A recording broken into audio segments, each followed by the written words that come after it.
It's a treat. Major League insider J.P. Morosi in studio. Let's get right at it. J.P., Yankees making moves, Astros, Rays. What are these two guys waiting for? Still lots of talk, Ken, specifically about the bullpen. The Jays do want to add a reliever. They have talked to the Tigers about Michael Fulmer and Gregory Soto and all those Tigers arms we saw here in Toronto over the weekend, but no success yet in that regard. They did talk with the A's about Frankie Montas as well.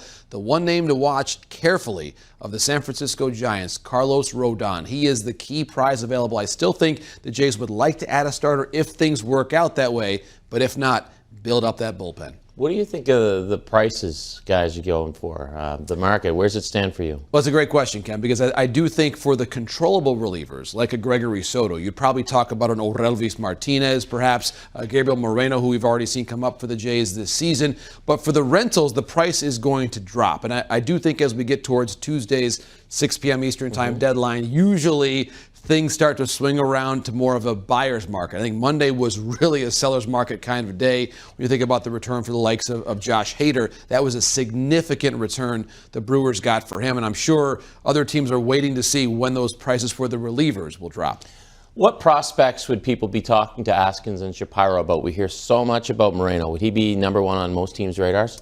Him or potentially Tiedemann, the young pitcher who I think has become in many ways, at least according to some observers of the Jays farm system, perhaps their very best prospect right now because of how much success he has had now getting towards the high minor leagues. You look at the middle infield, Otto Lopez, of course, we've already seen him come up to the major leagues at least briefly. I think there is some interest in him. This organization overall, Ken, you think about Martinez, Groshans, Lopez, with Espinal, what he's done at the major league level, there's a lot of middle infielders there to draw from. And I know there's been the eternal question here, are the Jays, were they involved in Juan Soto?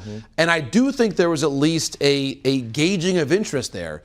But I believe for the Nationals to trade Soto to the Jays, Bo Bichette would have to be the first name that you mentioned. I simply do not think the Jays are comfortable going to that extent. No chance, even though Soto's not, what's he at, $8.5 million for the rest of the year? Yeah, and of course it's going to grow as the years go on. And the key thing, though, and why Soto was so unique, Ken, is that Bo Bichette is older than Juan Soto. There were 12 players in the futures game, the stars of tomorrow, who are older than Juan Soto. I just think right now that's a spot the Jays aren't comfortable going.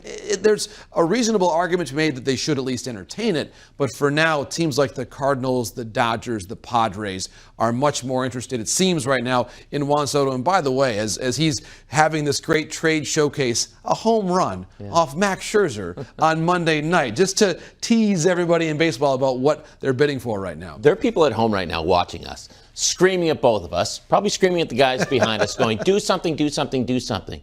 Last year, the Blue Jays did. I think a lot of people forget that I think they were 51-48 at the deadline when they went out and got Jose Barrios. So this tandem's shown that they will go for it. Do you think they go for it this year?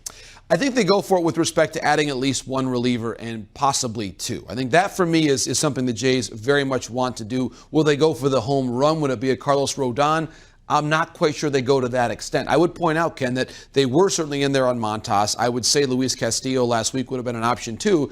Now, Castillo's teammate, Tyler Mahle, is also getting a lot of interest, but we know the Reds came here earlier this season, and Tyler Mahle didn't. Restricted list, not able to travel to Canada, which is kind of a prerequisite for playing for the Toronto Blue Jays. So unless something has changed since then, I would say Mahle's probably down on the list of possibilities for the Jays. Again, I do think the Jays will make a move, but I would say this on their behalf. You think about the Barrios trade last year. The key reason why that trade made so much sense was that it was almost getting a jump start on their offseason spending. And you saw Sunday's game. Barrios was tremendous against Detroit. Matt Chapman's bat has really come around, so the moves the Jays made last offseason and last year at the deadline are bearing fruit right now. Last one. If you're a Jays fan right now, JP, give me your wish list. What do you want done before 6 p.m. Eastern time on Tuesday for the Blue Jays? The wish list for me, the best guy I think they could get reasonably at a good price would be Gregory Soto of the Detroit Tigers, because he's a controllable all-star closer, left-handed,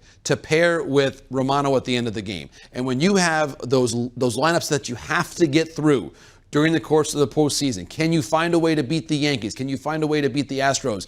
The current cast of relievers right now, Ken, for the Jays, I'm just not confident getting through those lineups in a 7-game series. So for me, Gregory Soto is the name. My kid would love that deal. Soto gave him a baseball at the game last week. Nice. It's true. He's a great citizen, too. All-star. There you go. Thanks, JP. Thanks, Ken.